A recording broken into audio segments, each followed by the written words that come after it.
Mga master, may ginawa po tayong kaunting comparison sa monthly amortization currently po sa mga private lending institutions at sa magiging monthly amortization kapag nag-avail ka sa MPL buyout. No, ang basis po natin dito is sa 100,000 na loan. No, sa currently under the PLIs po, maximum loan term ay 5 years. Ang maximum interest na pwede po na ma-charge ng PLIs ay nasa 9.66% per annum ang contractual interest rate at meron itong monthly amortization na 2,108. Yung ibang PLIs ay mas mababa sa 9.66 ang interest nila, nasa 7.5 o kaya ay 8.5, kaya mas mababa rin sa 2,100 ang kanilang monthly amortization.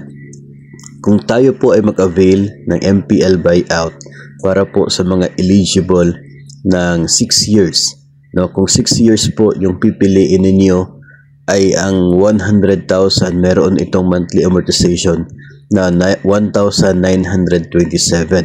Included na po dyan yung para sa loan redemption insurance o yung insurance sa loan ninyo na dinadagdag sa monthly amortization.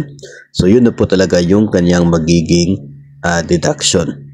Tapos kung eligible kayo sa 10 years at 100,000 din yung loan for 10 years, ang amortization ay nasa 1,379.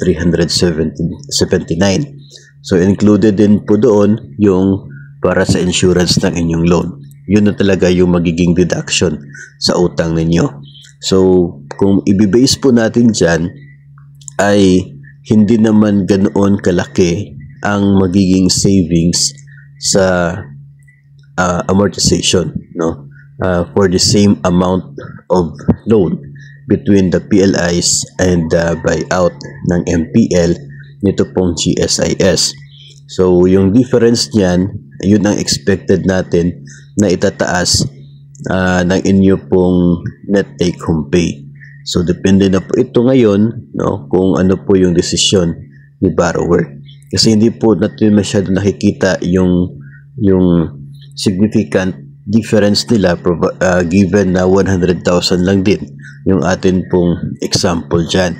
Kung maging 200 or 300 times 2 or times 3 lang yung nandyan, so siguro baka mas ma-feel na po natin yung difference nila dahil sa malaking amount, no? Lalaki din yung magiging difference ng kanilang amortization.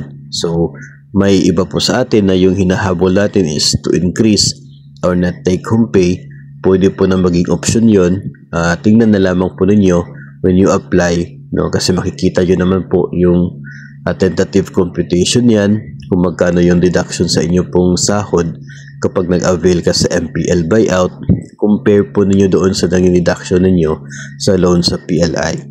We need to also consider na yung term ng loan, di ba?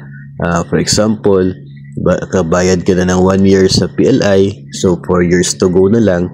Tapos kapag nag-avail ka itong 6 years or 10 years, so expect that your loan term supposedly from 4 years maging 6 o kaya ay maging 10. So isa po yun sa mga factors na dapat po i-consider ng sino man na mag-avail ng MPL buyout.